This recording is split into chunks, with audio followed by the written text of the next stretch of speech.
السلام علیکم ورحمۃ اللہ وبرکاتہ۔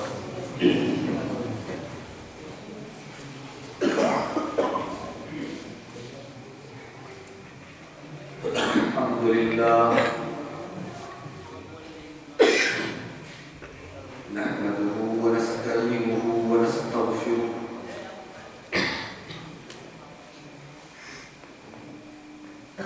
ونعوذ بالله من شرور أنفسنا ومن سيئات أعمالنا، من يهده الله فلا مضل له ومن يضلل فلا هادي له، وأشهد أن لا إله إلا الله وحده لا شريك له،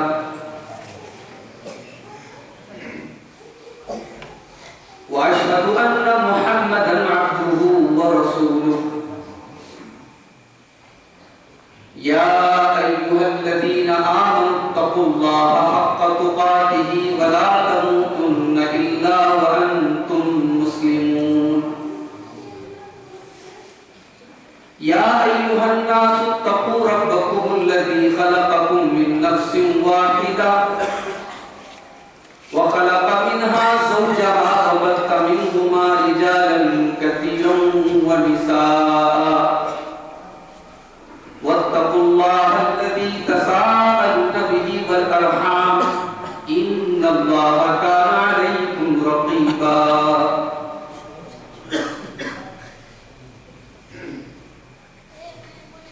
يا أيها الذين آمنوا اتقوا الله وقولوا قولا سديدا يصلح لكم أعمالكم ويغفر لكم ذنوبكم، ومن يطع الله ورسوله فقد فاز فوزا عظيما۔ أما بعد فإن خير الحديث كتاب الله، وخير الهدي هدي محمد صلى الله عليه وسلم، وشر الأمور محدثاتها وكل محدثة بدعة وكل بدعة ضلالة وكل ضلالة في النار۔ أعوذ بالله من الشيطان الرجيم، بسم الله الرحمن الرحيم۔ ظهر الفساد في البر والبحر بما كسبت أيدي الناس۔ صدر محترم، علماء کرام، محترم بزرگوں، نوجوان بھائیوں، پردہ نشین ماں اور بہنوں، پیارے بچوں،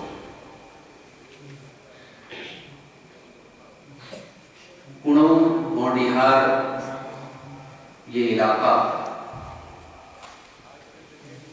بڑا علمی علاقہ ہے، جماعت کا ایک بڑا ادارہ یہیں پر ہے، بہت سارے علماء ہیں یہاں پہ، ایک بڑا اچھا بیک گراؤنڈ ہے اس علاقے۔ مولانا ارمان سراجی صاحب نے تقریباً 1 ہفتہ پہلے مجھ سے پروگرام کے لیے وقت مانگا، اور مجھے امید نہیں تھی کہ اتنی سخت سردی کے باوجود آپ حضرات اتنی بڑی تعداد میں، اور جیسا کہ مجھے لوگوں نے بتایا کہ خواتین بھی ایک بہت اچھی تعداد میں حاضر ہوئی ہیں پروگرام میں، یہ اس بات کی دلیل ہے کہ دین کی باتوں کو سننے کا جذبہ اس دور میں، جبکہ دین کے نام پر لوگ بھاگتے ہیں، بدکتے ہیں، آپ کے اندر موجود ہے۔ میں اللہ سے بس یہی دعا کروں گا، اللہ تعالیٰ اس جذبے کو قبول فرمائے اور ہم سب کو کہنے اور سننے سے زیادہ عمل کرنے کی توفیق عطا فرمائے۔ مان لیجیے آپ کے گھر میں چوری ہو رہی، اب آپ کو پتہ لگا کہ 5 چور میرے گھر میں چوری کرنے آ رہے ہیں۔ ایک چور جو ہے وہ گھر میں پڑے ہوئے پھٹ کر پیسوں کو، ریسکائی کو 1 روپیے 2 روپیے 5 روپیے چرا لیتا ہے۔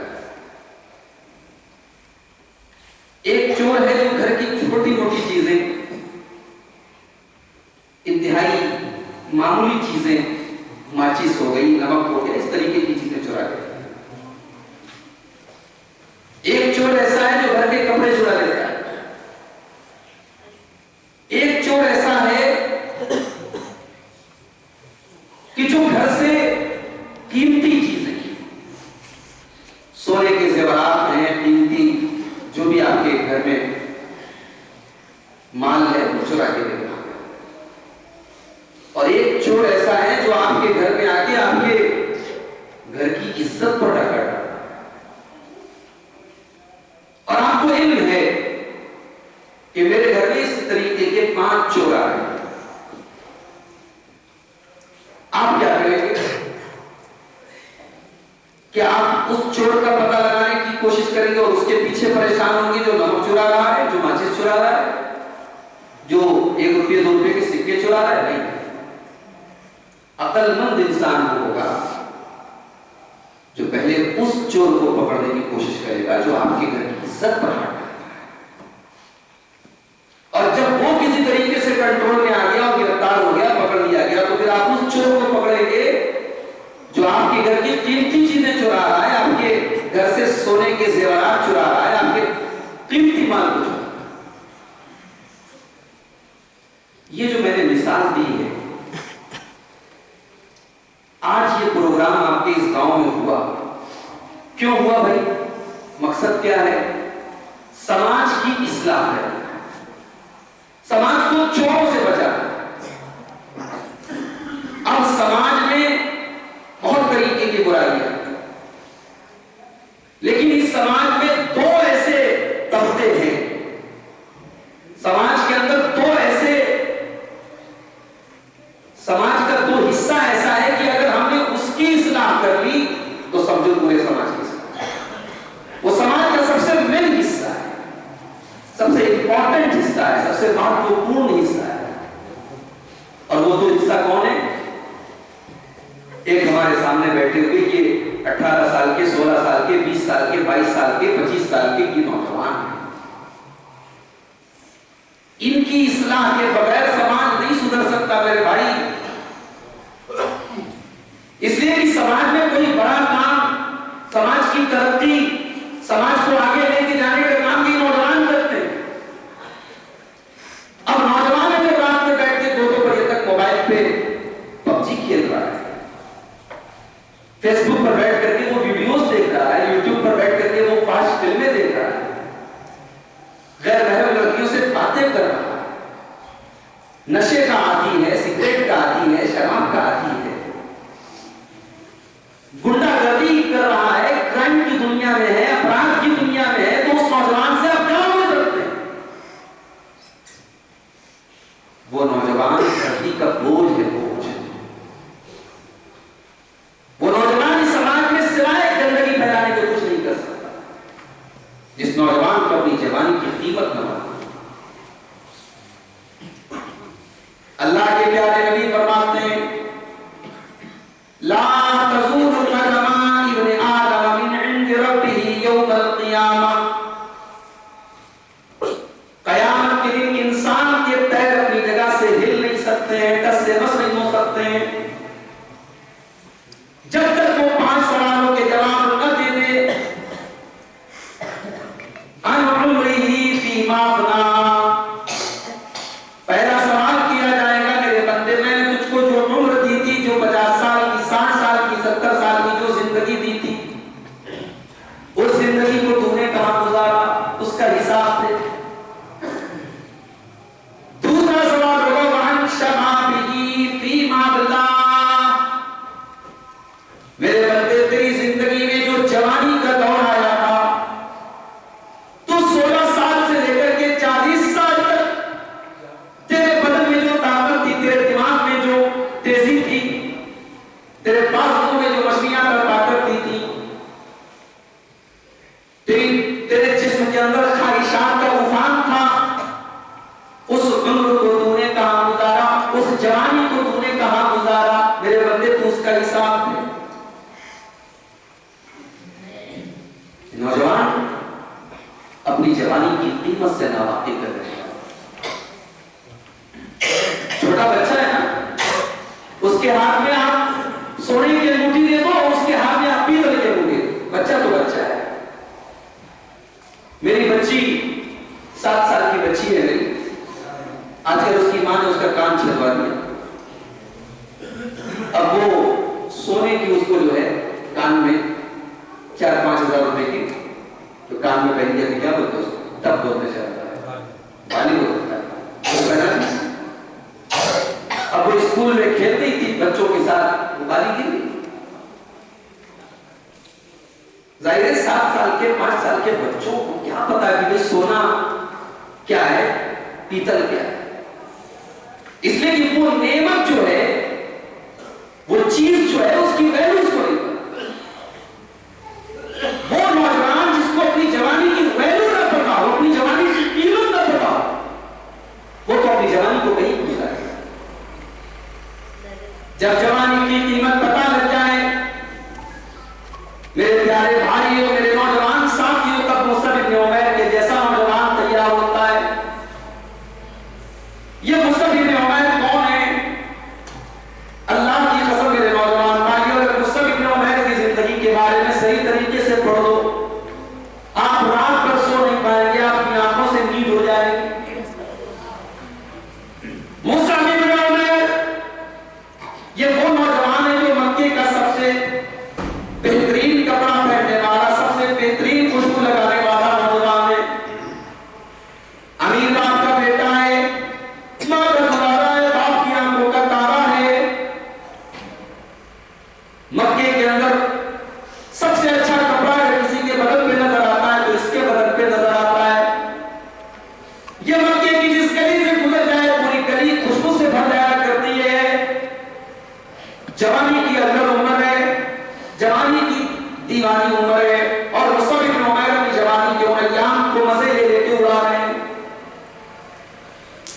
اسی دور میں مکہ کے اندر عبد المطلب کے گھر میں ایک انسان جن کا نام محمد ابن عبداللہ ہے، وہ صفا کی پہاڑی پر چڑھ کر کے اعلان کرتے ہیں، اور لوگوں میں اللہ کا آخری نبی ہوں، میں لا الہ الا اللہ کی دعوت لے کر کے آیا ہوں، میں توحید کی دعوت لے کر کے آیا ہوں. اے لوگوں، اور اس دعوت کو قبول کر لو، اس توحید کو تم قبول کر لو، سارا عرب تمہارے قابو میں آ جائے گا، سارا عرب تمہارے کنٹرول میں آ جائے گا. میرے نبی کی توحید کی یہ دعوت حضرت مصعب ابن عمیر کے کانوں میں بھی پہنچتی ہے. مصعب ابن عمیر نے غور کیا، انہیں بات سمجھ میں آئی کہ پتھر کے اور مٹی کے بنا کر کے ہم جن بتوں کی عبادت کرتے ہیں یہ تو ہمارے رب نہیں ہو سکتے، یہ ہمارے معبود نہیں ہو سکتے. محمد رسول اللہ توحید کی دعوت لے کر کے آئے ہیں. مصعب ابن عمیر نے اس دعوت پر لبیک کہا، اللہ کے نبی کے پاس آئے، کلمہ پڑھ لیا. بڑے غور سے سننا میرے نوجوان بھائیوں، مصعب ابن عمیر نے اللہ کے نبی کے پاس آ کر کے چپکے سے کلمہ پڑھ لیا ہے. ماں کو بتایا نہیں، باپ کو بتایا نہیں. اگرچہ 5 ٹائم کی نمازیں بھی نہیں پڑھی جاتی تھی، 5 ٹائم کی نمازوں کا بھی اللہ تعالیٰ کی طرف سے حکم نہیں آیا تھا، لیکن نماز بہرحال تھی. علماء کہتے ہیں کہ 2 ٹائم کی نمازیں اس وقت پڑھی جاتی تھی. حضرت مصعب ابن عمیر رضی اللہ تعالیٰ عنہ یہ 2 ٹائم کی نمازیں چھپ چھپ کر کے پڑھا کرتے تھے. کہیں ماں نہ دیکھ لے، کہیں باپ نہ دیکھ لے. ماں نے دیکھ لیا، باپ نے دیکھ لیا، گھر والوں نے دیکھ لیا تو بوال ہو جائے گا. ایک دن مصعب ابن عمیر چھپ کر کے نماز پڑھ رہے ہیں، ان کے خاندان کے ایک آدمی کی نظر پڑی.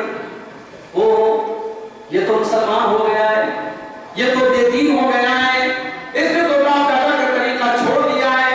اس نے فوراً گھر میں آ کر کے مصعب کی ماں کو بتایا، مصعب کے باپ کو بتایا.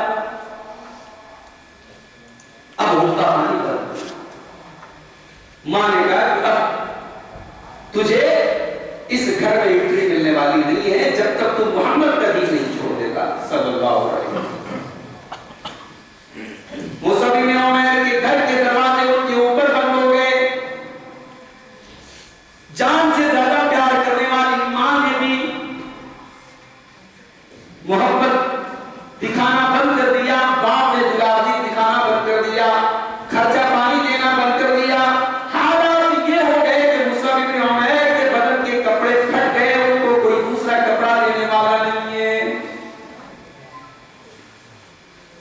میرے پیارے بھائیوں، ہم تو ریڈی میڈ مسلمان ہیں، ہم نے تو اس اسلام کو پانے کے لیے کچھ کھویا ہی نہیں ہے، اس ایمان کی دولت کو پانے کے لیے ہم نے کچھ گنوایا نہیں ہے، اس لیے اس دولت کی قدر و قیمت ہم نہیں جانتے۔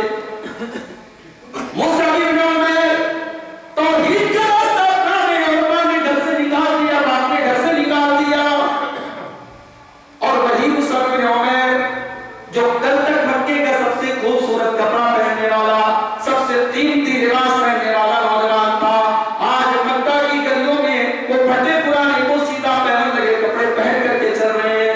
اللہ کے پیارے نبی کی نظریں پڑتی ہیں، اللہ کے نبی اپنے صحابہ سے کہتے ہیں، او لوگو ذرا اس مرد مومن کو دیکھو، ذرا اس انسان کو دیکھو، ذرا اس مصعب بن عمیر کو دیکھو، اس نے اللہ کے دین کے لیے اپنا سب کچھ قربان کر دیا۔ وقت گزرتا چلا گیا، اللہ کے نبی کی نبوت کا 11واں سال آیا، اللہ کے نبی کے پاس مدینہ کی وادی میں مدینہ کے کچھ لوگ آئے اور انہوں نے نبی کے ہاتھ پر اسلام قبول کیا، بیعت کی انہوں نے۔ بیعت سے ایک بات یاد ہے کہ بیعت جو ہوتی تھی وہ نبی کے ہاتھ پہ صحابہ کرتے، نبی کے بعد پھر ایک بیعت ہوتی تھی وہ خلیفہ وقت کے ہاتھ پہ ہوتی۔ یہ پیری بڑی والی بیعت، اس کا اسلام میں کوئی تصور؟ بولو بھائی۔ ابھی میں آ رہا تھا اکبرپور سے آپ کے باڈی ہائر کے لیے، تو ایک صاحب نے، ہمارے ساتھی نے موبائل پر ایک ویڈیو سنایا، کوئی صاحب نعت پڑھ رہے تھے اور نعت میں انہوں نے کہا کہ پیر کا مقام سمجھو تو پیر کا مقام کعبے سے بڑا ہے، سمجھو تو پیر کا مقام کعبے سے بڑا ہے، اور یہ جملہ انہوں نے نظم کے اشعار کی شکل میں کہے اور پورا مجمع واہ واہ واہ واہ اور نوٹوں کی گڈیاں ان کے اوپر برسا۔ یہ پیر کی تعریف نہیں ہے، یہ رب کے گھر کی توہین ہے میرے بھائیوں، یہ کھانے کعبہ۔ بیعت اسلام میں صرف ایک بیعت ہوتی تھی جو نبی کے ہاتھ پہ صحابہ کرتے تھے، اور پھر خلیفہ وقت کے ہاتھ پہ، امیر المومنین کے ہاتھ پہ مسلمان کرتے تھے۔ یہ پیری ملکی والی بیعت، کوئی بیعت اسلام میں اس کا کوئی تصور نہیں۔ اللہ کے نبی کے ہاتھ پہ مدینہ کے چند لوگوں نے کلمہ پڑھا، توحید قبول کی، اسلام قبول کیا۔ ان لوگوں نے کہا اللہ کے نبی آپ ہمارے ساتھ اپنا کوئی ایسا صحابی بھیج دیجئے جو ہمارے مدینہ میں جا کر کے اسلام کی تبلیغ کرے، جو لوگوں کو کلمہ سکھائے، جو لوگوں کو نماز سکھائے، جو لوگوں کو دین کی باتیں سکھائے۔ نبی اکرم نے اپنے صحابہ پر نظر ڈالی اور آپ کی نظر انتخاب حضرت مصعب بن عمیر کے اوپر پڑی۔ یہ نوجوان صحابی ہیں، انہوں نے اسلام کے لیے اپنا سب کچھ قربان کر دیا ہے۔ نبی اکرم نے حضرت مصعب بن عمیر کو بھیجا، اے مصعب جاؤ، میں تمہیں بہت بڑی ذمہ داری دے کے بھیج رہا ہوں، تمہیں مدینہ جانا ہے، تمہیں یثرب جانا ہے، اور تمہیں لوگوں کے ساتھ جا کر کے وہاں اسلام کی تبلیغ کرنا ہے۔ مصعب بن عمیر ایک نئے ماحول میں، نئے شہر میں پہنچے، اور وہاں ان کی زندگی کا اوڑھنا بچھونا کیا ہے؟ اسلام کی تبلیغ کرنا ہے، لوگوں کو اسلام کے بارے میں بتانا ہے، لوگوں کو اللہ کے دین کی طرف بلانا ہے۔ یہ مصعب بن عمیر کی زندگی کا مشن ہے۔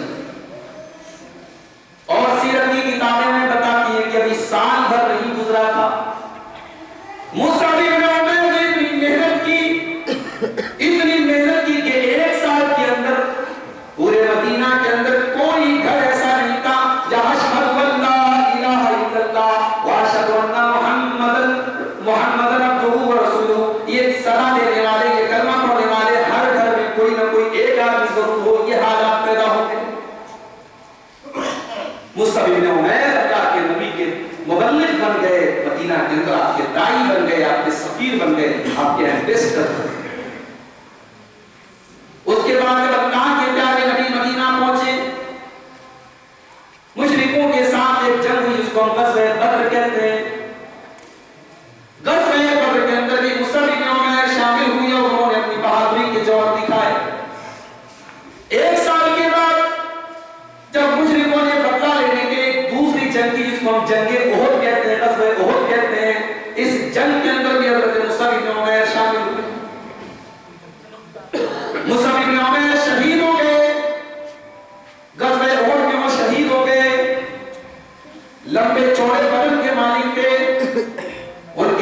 ہونے کے بعد جب ان کو دفنانے کا ٹائم آیا، صحیح مسلم کے الفاظ ہیں، حضرت خباب کہتے ہیں اللہ کی قسم حضرت مصعب بن عمیر نے اپنے پیچھے نہ گھر چھوڑا، نہ مال چھوڑا، نہ پراپرٹی چھوڑی، لم یترک الا مرتن، انہوں نے اپنے پیچھے صرف ایک چادر چھوڑی، ان کے وراثت میں ان کے ترکے میں صرف ایک چادر تھی۔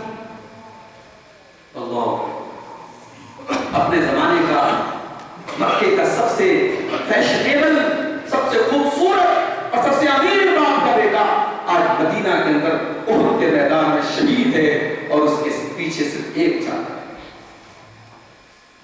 جب مصعب بن عمیر کو اللہ کے پیارے نبی کفنانے لگے، ان کی وہ چادر اتنی بڑی بھی نہ تھی کہ اس سے ان کے پورے بدن کو ڈھانپا جاتا، ان کے سر کو ڈھانپا جاتا تو پیر کھل جاتا، پیر کو ڈھانپا جاتا تو سر کھل جاتا تھا۔ نبی اکرم نے صحابہ سے فرمایا ایسا کرو، ان کے سر کو اس کفن سے، اس چادر سے تم ڈھانپ دو اور ان کے پیر کے اوپر تم اس کھل گھاس ڈال کر کے ان کے پیروں کو ڈھانپ دو، پیروں کو کور کر دو۔ اس طریقے سے حضرت مصعب بن عمیر رضی اللہ تعالیٰ عنہ کو اپنایا گیا۔ یہ بھی تو نوجوان تھے، ان کے سینے میں بھی دل تھا، لیکن انہوں نے اپنی جوانی کو، اپنی جوانی کی قدر و قیمت کو سمجھا۔ ان کو پتا تھا کہ یہ زندگی اللہ تعالیٰ کی ایک امانت ہے، یہ زندگی اتنی حقیر نہیں ہے کہ لڑکیوں کی ننگی تصویریں دیکھ کر کے اس زندگی کو تباہ کیا جائے، یہ زندگی اتنی حقیر نہیں ہے کہ سگریٹ اور بیڑی کے دھوئیں میں اس کو اڑا دیا جائے، یہ زندگی اتنی سستی نہیں ہے کہ شراب کے اڈوں پہ نالی میں بہا دیا جائے۔ یہ زندگی اللہ کی بہت بڑی امانت ہے اور اللہ تعالیٰ اس زندگی کا حساب لے گا، اور خاص طور سے زندگی میں جو جوانی کا دور ہے اس کا اللہ تعالیٰ حساب۔ میرے پیارے نوجوان ساتھیوں، سماج آج بگڑ رہا ہے تو آپ غور کرو سماج کیوں بگڑ رہا ہے۔ اس سماج کے بگڑنے میں ہمارے نوجوانوں کا بہت بڑا رول ہے، بہت بڑا کردار ہے۔ آج ہمارے نوجوانوں نے زناکاری اور بدکاری اپنے عروج پر، ایک زمانہ تھا کہ پورے گاؤں میں، پورے علاقے میں اگر کسی کے بارے میں پتہ چل جائے کہ اس کے تعلقات کسی غیر عورت کے ساتھ ہیں، اس کا کیریکٹر صحیح نہیں ہے، پورا گاؤں اس کے اوپر تھوکتا تھا، پورے علاقے میں اس کی بدنامی ہو جاتی تھی۔ آج فیس بک آ گیا، آج واٹس ایپ آ گیا، آپ کس سے باتیں کر رہے ہیں، کس سے چیٹنگ کر رہے ہیں آپ جانتے ہیں، آپ کا موبائل جانتا ہے، آپ کا رب جانتا ہے۔ آج زنا آسان ہو گیا، آج بدکاری آسان ہو گئی، اس کے مقابلے میں زنا کو جو روکنے والی چیز تھی نکاح، وہ ہم نے مشکل کر دیا۔ ہمارے بزرگوں سے پوچھئے ان کے دور میں کتنی آسانی سے شادیاں ہو جاتی تھی۔ اب تو ہماری حکومت بھی قانون نکالنے والی ہے، لڑکیوں کی شادی 21 سال کے پہلے نہیں ہو سکتی۔ 18 سال کی عمر میں لڑکیاں الیکشن میں حصہ لے سکتی ہیں، ووٹ دے سکتی ہیں، لیکن شادی کے لیے کم سے کم 21 سال کی عمر ہونی چاہیے۔ یہ بل تیار ہو چکا ہے، ہو سکتا ہے 2 روز میں پارلیمنٹ سے پاس کر جائے۔ آج کل ہمارے سب الٹا چل رہا ہے، یہ الٹا ایک کام ہونے گا۔ شادی ظاہر ہے جو لڑکی 16 سال کی عمر میں، 17 سال کی عمر میں جوان ہو چکی ہے، میچور ہو چکی ہے، آپ اس کی شادی کے لیے کنڈیشن لگا رہے ہیں صاحب 21 سال کے پہلے اگر آپ نے شادی کی تو وہ شادی غیر قانونی مانی جائے گی، غلط مانی جائے گی۔ میرے پیارے بھائیو، آپ شادی کو جتنا مشکل کریں گے زنا اتنا آسان ہوتا چلا جائے گا۔ کہیں تو آپ شادی اس لیے مشکل کر رہے ہیں کیونکہ جہیز کا رواج آپ کے یہاں موجود ہے۔ میں جب آپ کے علاقے میں آتا ہوں، سدھارتھ نگر میں، بلرام پور میں، بستی میں، مجھے حیرت ہوتی ہے، پورا گاؤں الحمدللہ اہل حدیثوں کا گاؤں ہے، پورا گاؤں اہل حدیثوں کا گاؤں ہے، ایک آدمی غیر اہل حدیث نہیں۔ اور پھر اسی گاؤں سے میرے پاس خبر آتی ہے، مولوی صاحب آئیے گا تو تھوڑا جہیز پہ بولیے گا، جہیز کا رواج ہوتا ہے۔ شرمیاں تھی اہل حدیث بس اسی کا نام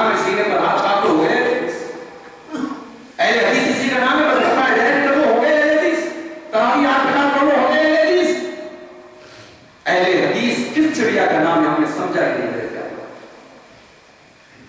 اہل حدیث اس جماعت کو کہا جاتا ہے جس نے اس طریقے کو مانا ہے جس طریقے کو جناب محمد رسول اللہ دنیا کو دے کر کے گئے.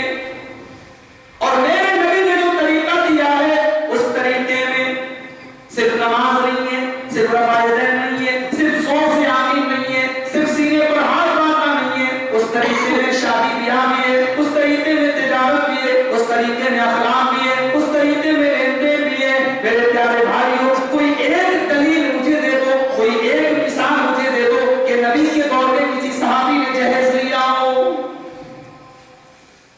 ہمارے یہاں جب کسی لڑکے کی شادی ہوتی ہے نا تو سوال کیا کیا جاتا ہے لڑکوں سے, کیا ملا ہے تم کو, کیا ملا, کیا پائے. اور نبی کے دور میں جب کسی لڑکے کی شادی ہوتی تھی, کسی مرد کی جب شادی ہوتی تھی تو اللہ کے نبی پوچھتے تھے کہ تم نے اپنی بیوی کو کیا دیا. منہ دکھائی کی بات نہیں کر رہا ہوں, میں مہر کی بات کر رہا ہوں. مہر میں کیا دیا؟ حضرت عبد الرحمن بن عوف رضی اللہ تعالیٰ عنہ کی شادی ہو گئی, اللہ کے نبی کو پتہ بھی نہیں چلا. ان کے کپڑے میں زرد رنگ کے نشان لگے تھے. نبی اکرم کی نظر پڑی, آپ نے پوچھا عبد الرحمن شادی کی ہے کیا؟ تم نے کہا یا رسول اللہ شادی. آپ نے پوچھا کہ تم نے بیوی کو مہر میں کیا دیا؟ کہا کہ یا رسول اللہ نواتم من ذہب, میں نے سونے کی ایک گٹھلی دی ہے, ایک گٹھلی کے برابر سونا دیا ہے. اس کے بعد اللہ کے نبی نے فرمایا, برکت کی دعا دی اور فرمایا اولم ولو بشاتم, ولیمہ کرو, اگرچہ بکری ہی کا ولیمہ کرو لیکن ولیمہ کرو. تو زنا کاری ہمارے نوجوانوں میں پائی جا رہی ہے. یہ پہلی خرابی ہے جس کو ہمیں اور آپ کو کنٹرول کرنا ہے. اور زنا کاری کی شروعات کہاں سے ہوتی ہے؟ آئیے ایک حدیث آپ کو پڑھ کے سناتا ہوں, حدیث کو غور سے سنیے گا. زنا کاری کے چور دروازے کہاں سے شروع ہوتے ہیں یہ حدیث ہمیں بتا. اللہ کے پیارے نبی فرماتے ہیں, صحیح مسلم کی روایت ہے, کتب علی ابن آدم نصیبہ من الزنا, آدم کے بیٹے کے مقدر میں, اس کے نصیب میں جو زنا کاری کرنا لکھا ہے. آدم کا بیٹا وہ زنا کاری کرتا ہے. یہاں ایک بات یاد ہے کہ ہماری تقدیر میں لکھا ہے, اس کا یہ مطلب نہیں ہم مجبور ہیں. ہم جو کچھ بھی کر رہے ہیں ہماری زندگی میں, جو کچھ بھی ہو رہا ہے تقدیر کے مطابق ہو رہا ہے, مگر ہم مجبور نہیں ہیں. اللہ تعالیٰ نے دونوں راستے بتائے. اس لیے تقدیر کو کبھی ہم دلیل نہ بنائیں کہ ہماری تقدیر میں لکھا ہے اس لیے ہم نے غلط کام کر دیا. جی نہیں, تقدیر میں لکھا ہے مگر آپ مجبور نہیں. اللہ کے نبی فرماتے ہیں انسان کی تقدیر میں لکھا ہے وہ کون کون سا زنا کرتا ہے. فَالْعَيْنَانِ زِنَاهُمَا النَّظَرُ, آنکھوں کا زنا یہ کہ آنکھوں سے غلط چیزوں کو دیکھا جائے. وَالْأُذُنَانِ زِنَاهُمَا الْإِسْتِمَاعُ, اور کانوں کا زنا یہ کہ کانوں سے غلط باتوں کو سنا جائے. وَالْيَدُ زِنَاهَا الْبَطْشُ, اور ہاتھ کا زنا یہ کہ ہاتھ سے غلط چیزوں کو ٹچ کیا جائے. آج کل تو ٹچ اسکرین والے موبائل چلتے ہیں, انگلی سے غلط چیز کو ٹچ کرنا یہ انگلی کا زنا. اور یہ ہاتھوں کی انگلیاں کل قیامت کے دن گواہی دیں گی. یہاں تک کہ ہمارے بدن کے چمڑے بھی گواہی دیں گے. اللہ فرماتا ہے کہ جب قیامت کے دن تمہارے چمڑے گواہی دیں گے تو انسان بڑی حیرت سے اپنے چمڑے سے کہے گا لِمَ شَهِدتُمْ عَلَيْنَا قَالُوا أَنْطَقَنَا اللَّهُ الَّذِي أَنْطَقَ كُلَّ شَيْءٍ. انسان کی چمڑی کل قیامت کے دن گواہی دے گی اور انسان کی چمڑی یہ کہے گی جس اللہ نے زبان کو بولنے کی صلاحیت دی, آج اس نے چمڑی کو بولنے کی صلاحیت دی ہے. میرے بھائیوں, ہماری انگلیاں بولیں گی ہم نے ان سے کہاں کہاں ٹچ کیا. آنکھوں کا زنا غلط چیز کو دیکھنا, کانوں کا زنا غلط چیزوں کو سننا, ہاتھوں کا زنا غلط چیزوں کو ٹچ کرنا, اور پیروں کا زنا غلط چیزوں کی طرف جانا. وَالْقَلْبُ يَهْوَىٰ وَيَتَمَنَّىٰ, اور اللہ کے نبی فرماتے ہیں وہ لوگوں انسان کے دل میں غلط خیالات پیدا ہوتے ہیں, غلط خواہشات پیدا ہوتی ہیں, غلط چیزوں کی آرزو پیدا ہوتی ہے, اور اس کے بعد انسان زنا کر ڈالتا ہے. ابھی 1 گھنٹہ 2 گھنٹہ پہلے میں گاڑی پر بیٹھا تھا, ایک لڑکے کا کال آیا بنگال سے. اس نے کہا 18 سال کی میری عمر ہے, 19 سال, اور میں ایک لڑکی سے محبت کرتا ہوں اور وہ کہہ رہی ہے کہ میں آپ کے بغیر مر جاؤں، اب آپ مجھے مشورہ دیجیے میں کیا کروں؟ میں شادی نہیں کر سکتا، ابھی مجھے پڑھائی کرنا ہے، میں حافظے کی تعلیم حاصل کر رہا ہوں۔ میں نے کہا بھائی صاحب شادی کر لو، دال اور آٹے کا بھاؤ بنو۔ 18 اور 19 سال کی یہ عمر ہے، یہ بڑی اچھی لگتی ہے سب باتیں۔ انسان کے جسم کے اندر جو تبدیلیاں ہوتی ہیں نا، چاہے لڑکے ہو چاہے لڑکیاں، عمر کا ایک تقاضا ہوتا ہے۔ 18 اور 19 سال کی عمر بڑی نازک ہوتی ہے، زندگی کا سب سے نازک ٹائم ہوتا ہے۔ لڑکے کے اندر لڑکی کے لیے، لڑکی کے اندر لڑکے کے لیے اٹریکشن ہوتا ہے، ایک آکرشن ہوتا ہے۔ میں نے کہا اپنی تعلیم پر دھیان دیں، اپنی پڑھائی پر توجہ دیں، اور اگر آپ کو یہ لگتا ہے کہ آپ اپنی بیوی کی ذمہ داری اٹھا سکتے ہیں تو آپ اپنے ماں باپ سے بات کریں، آپ نکاح کریں، شادی کریں، شادی کر کے اس عورت کو اپنے گھر میں لیں۔ یہ چل رہا ہے، غلط خیالات اور غلط آرزویں پیدا ہوتی ہیں۔ فیس بک، واٹس ایپ، انسٹاگرام یہ وہ پلیٹ فارم ہے جہاں پر آپ آزاد ہیں، لڑکے بھی موجود ہیں، لڑکیاں بھی موجود ہیں، ایک دوسرے سے باتیں ہوتی ہیں اور پھر وہ باتیں جا کے ختم ہوتی ہیں بدکاری پر اور زناکاری۔ میرے پیارے نوجوان ساتھیوں، چند منٹ کی لذت اور مزے کے لیے اپنے ایمان کا سودا نہ کرنا، اپنی عزت و آبرو کا سودا نہ کرنا، اپنی شرمگاہ کا غلط استعمال نہ کرنا، اپنے آپ کو زنا کی آگ میں نہ جھونکنا۔ اللہ تعالیٰ قرآن میں کہتا ہے قُل لِّلْمُؤْمِنِينَ يَغُضُّوا مِنْ أَبْصَارِهِمْ وَيَحْفَظُوا فُرُوجَهُمْ، اے نبی ایمان والے مردوں سے کہہ دو وہ اپنی نگاہوں کو نیچے رکھیں اور اپنی شرمگاہوں کی حفاظت کریں۔ یہ زنا اتنا بڑا گناہ ہے کہ اللہ نے یہ نہیں کہا زنا مت کرو، اللہ نے کہا وَلَا تَقْرَبُوا الزِّنَا، تم زنا کے قریب بھی نہ جانا۔ اسی لیے اسلام نے عورت کو پردے میں نکلنے کا حکم دیا، اسی لیے اللہ کے نبی نے سختی سے تاکید کی کہ گھر کے اندر بھی محرم اور غیر محرم کا فرق ہونا چاہیے۔ یہ نہیں کہ بھابھی ہے تو دیور کے سامنے جیسے چاہے ویسے چلی جائے، یہ نہیں کہ چچا کی لڑکیاں ہیں، خالہ کی لڑکیاں ہیں، ماموں کی لڑکیاں ہیں تو وہ اپنے چچا صاحب اور ماموں صاحب اور خالہ صاحب کے ساتھ جیسے چاہے ویسے بات کریں۔ یہ محرم اور غیر محرم کا جو فرق بتایا گیا میرے پیارے بھائیوں، یہ اسی لیے بتایا گیا کیونکہ ہمارا رب جانتا ہے ہم کتنے کمزور ہیں عورت کے معاملے میں، ہم کتنے کمزور ہیں شہوت کے معاملے میں، اور اللہ تعالیٰ اسی لیے زنا کے چور دروازوں کو سے ہمارا۔ اسی لیے اللہ کے پیارے نبی فرماتے ہیں من یضمن لی ما بین لحیہ وما بین رجلہ، تم دو چیزوں کی گارنٹی لے لو، میں تمہیں جنت کی گارنٹی دیتا ہوں، دو چیزوں کی تم حفاظت کرو، میں گارنٹی دیتا ہوں کہ تمہیں اللہ تعالیٰ جنت میں داخل کرے گا۔ ایک اپنی زبان کی گارنٹی لے لو اور ایک اپنی شرمگاہ کی گارنٹی لے لو۔ زبان سے تم غلط باتیں نہیں نکالو گے اور شرمگاہ سے تم غلط استعمال نہیں کرو گے۔ تو ہمارے نوجوانوں کا یہ سب سے بڑا مسئلہ ہے بدکاری، اور اس کا سب سے بڑا حل کیا ہے؟ صحیح ٹائم پہ نکاح کر دیا جائے۔ یہ ہم نے بہت سارے ڈھکوسلے بنا کے رکھے۔ ہمارے بنارس کے قریب میں گاؤں ہے، علاقہ ہے غازی پور، غازی پور میں گاؤں ہے بارہ، پورا ہے حدیثوں کا گاؤں۔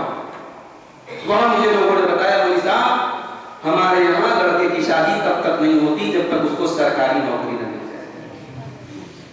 اب آج کل تو آپ جانتے ہیں سرکاری نوکری کتنی آسانی سے ملتی ہے کہ اب وہاں کے لوگ زیادہ تر پولیس کی تیاری کرتے ہیں، فوج کی تیاری کرتے ہیں۔ اب پتہ لگا تیاری کر رہے ہیں 35 سال کے ہو گئے، 40 سال کے ہو گئے، تب صاحب 40 سال کی عمر میں ان کو نوکری ملی، تب ان کے شادی کا کارڈ چھپ رہا ہے، ان کی شادی ہو گئی۔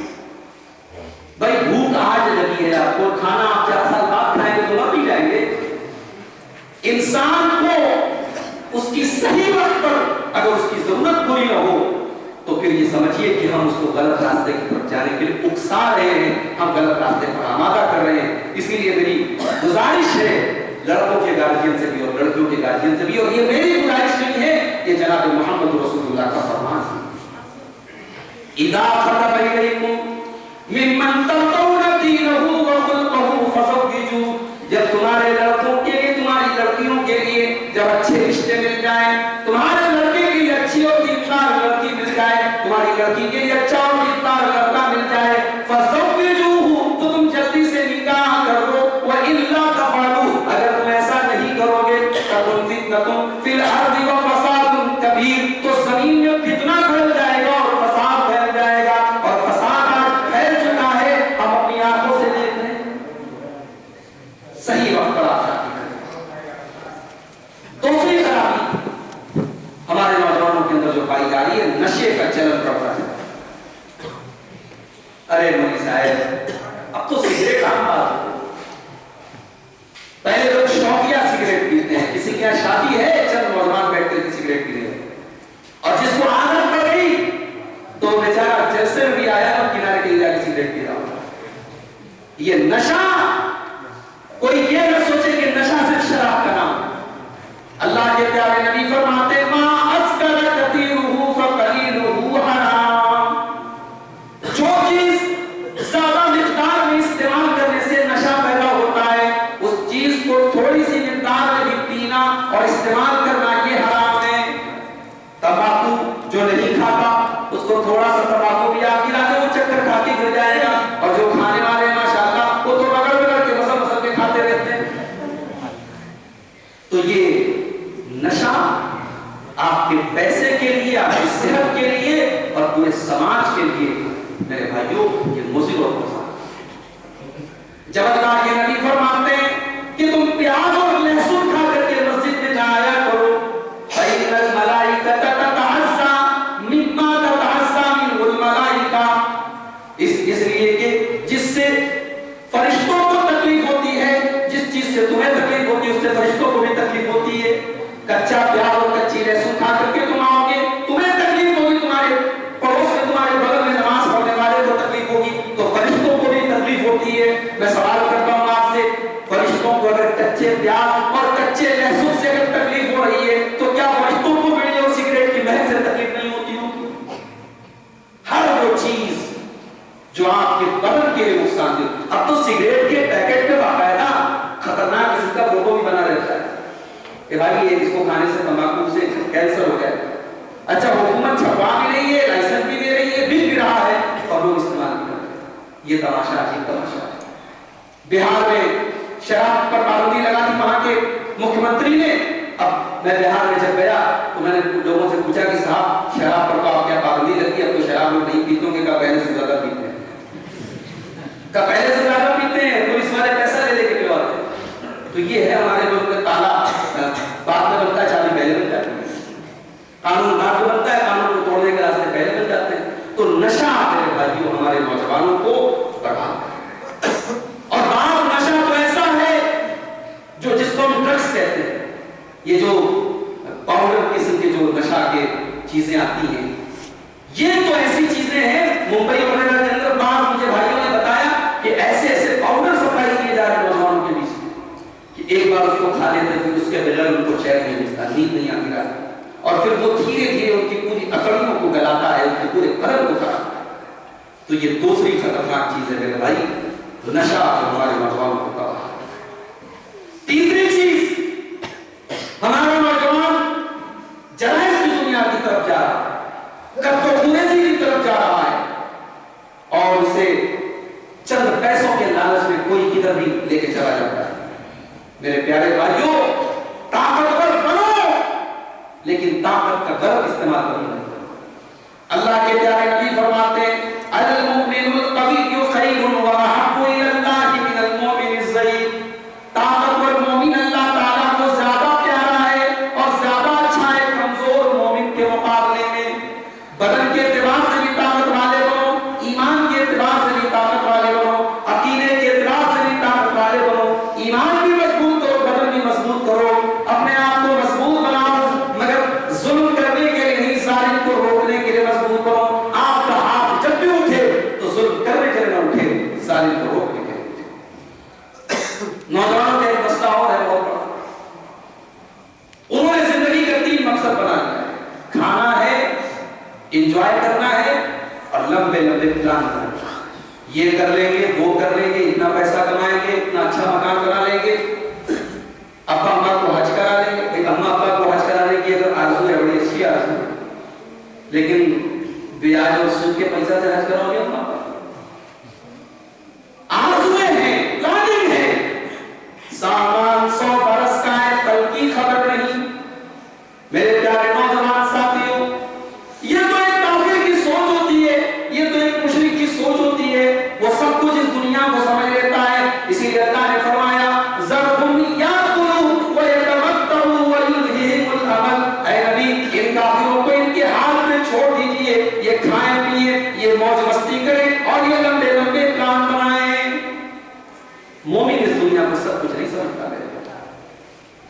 یہ تو کافر کا کام ہے.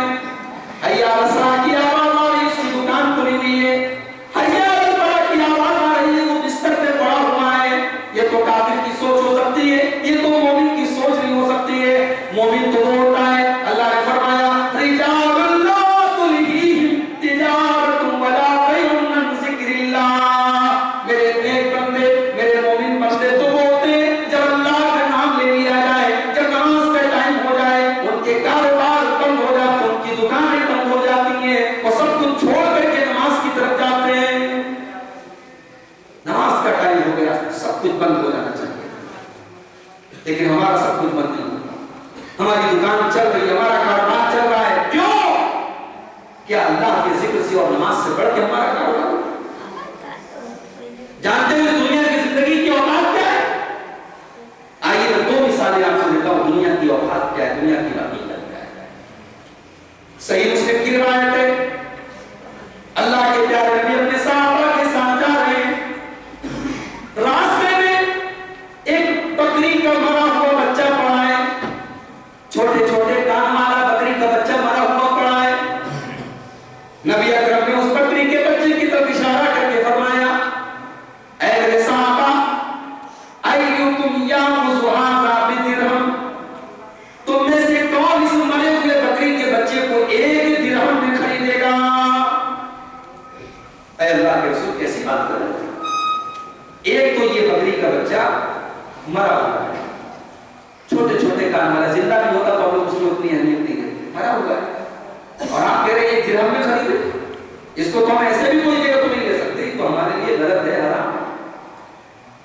اب نبی کا جملہ سنو. اللہ کے نبی فرماتے للدنیا احبر عند اللہ من ذلک.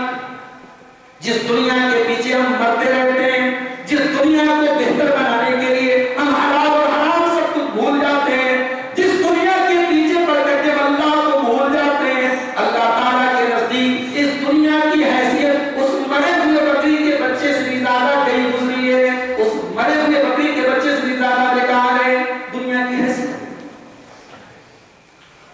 ہارون رشید اسلامی تاریخ میں بہت بڑا حکمراں گزرا ہے. ہارون رشید کے دور میں ایک بہت بڑے عالم دین تھے، ان کا نام تھا ابن سمعان. ابن سمعان ایک دن ہارون رشید سے ملنے کے لیے آئے. کہا بادشاہ سلامت، ایک سوال آپ سے کرنا چاہتا ہوں.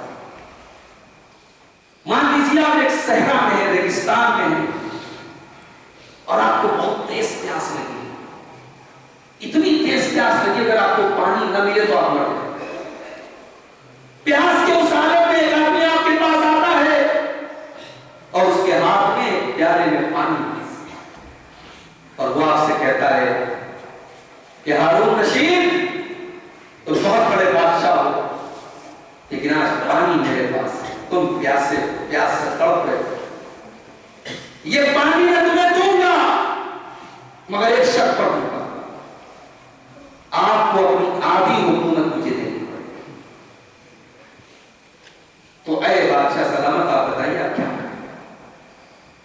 آپ اس آدمی کو اپنی آدھی حکومت دے کر کے اپنی جان بچائیں گے یا آپ کیا کریں؟ ہارون رشید نے سوچا نہیں، ٹائم نہیں لیا، کہا کہ بھائی میں پانی حاصل کروں گا چاہے مجھے آدھی حکومت دے. پھر اس آدمی نے ابن سمعان نے کہا اب میرا دوسرا سوال غور سے سنیے گا. پانی آپ نے پی لیا، پانی آپ کے بدن میں اٹک گیا، پیشاب نہیں ہو رہی ہے آپ کو، پیشاب آپ کا روک ہے. اب آپ تڑپ رہے ہیں، بے چین ہو رہے ہیں، مچھلی کی طرح لیٹ رہے ہیں کہ کسی طریقے سے مجھے پیشاب ہو جائے، میرے بدن کا وہ پانی نکل جائے. پانی نہیں نکل رہا. اب ایک دوسرا آدمی آپ کے پاس آیا، اس نے کہا ہارون رشید میرے پاس ایسی دوا ہے، میں وہ کھلاؤں گا، تیرا پیشاب نکل جائے گا، تجھے چین مل جائے گا، تیری جان بچ جائے گی، مگر تجھے اپنی باقی آدھی حکومت مجھے دینی پڑے گی. اب آپ کیا کریں؟ حکومت سے ہاتھ دھوئیں گے یا اپنی جان بچائیں گے؟ کیا کریں؟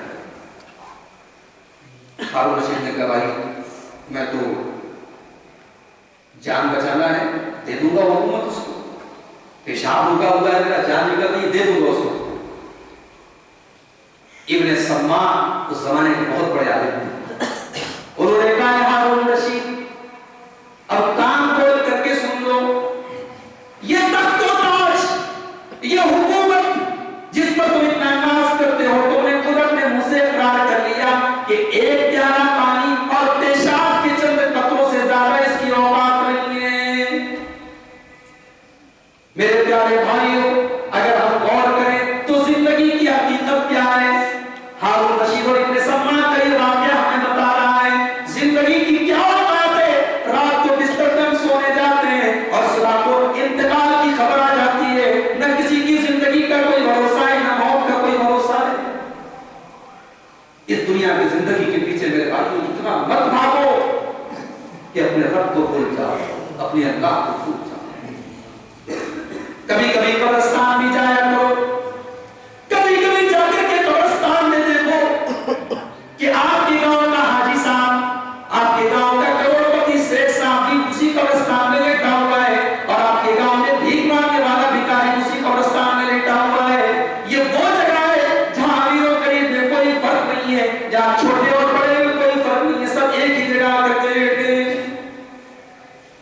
حضرت ابو درداء انصاری رضی اللہ عنہ یہ اکثر قبرستان جاتے تھے اور بڑی دیر تک وہاں رکے رہتے تھے. کسی نے پوچھا حضرت یہ آپ قبرستان اتنا زیادہ کیوں جاتے ہیں؟ آپ گھنٹوں جا کر کے وہاں قبرستان میں کھڑے رہتے ہیں، کیا بات ہے؟ قبرستان جا کر کے آپ کو کیا ملتا ہے؟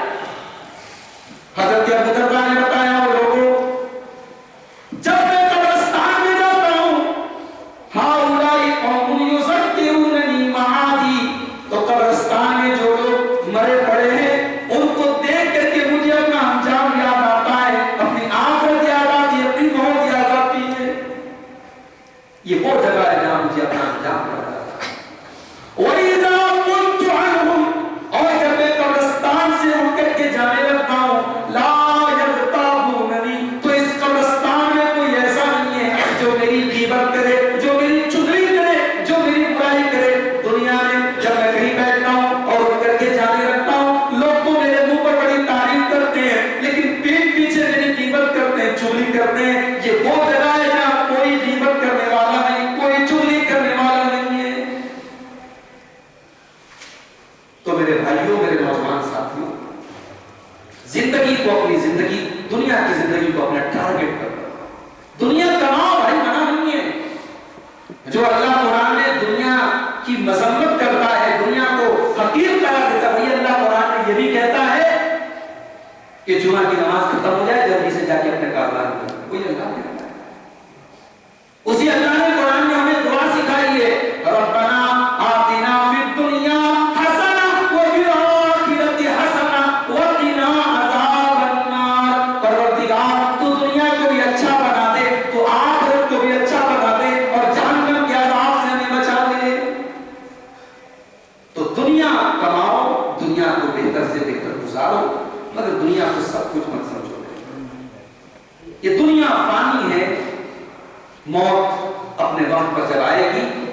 اور ایک بات اور بتا دوں، موت کب آئے گی کوئی جانتا ہے کیا؟ کسی نے لکھ کے رکھا ہے موت کب آئے گی؟ کوئی نہیں جانتا. ابھی کورونا ختم ہوا، کورونا کا سیکنڈ دور ختم ہوا، اب کورونا کا تیسرا بھائی آ چکا ہے، اومیکرون. آج بھی میں نے نیوز پڑھی مدھیہ پردیش میں اور کہاں کہاں نائٹ تک تو شروع ہو گیا. پھر لاک ڈاؤن کے بھی حالات اللہ نہ کرے پیدا ہو گیا. اللہ ہم سب کی حفاظت کرے. غریب بیچارہ کہاں ہے؟ جن کے پاس پیسے ہیں، جن کے پاس دولت ہے،